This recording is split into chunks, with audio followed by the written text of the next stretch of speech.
How to change name in Cash App. Hi everyone, I'm here to assist you today. Without any delay, let's jump right in.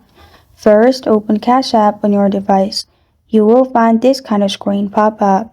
Here, click on your profile at the top right corner of your screen. After you click on your profile at the top right corner of your screen, here you will find Personal, which is the first option.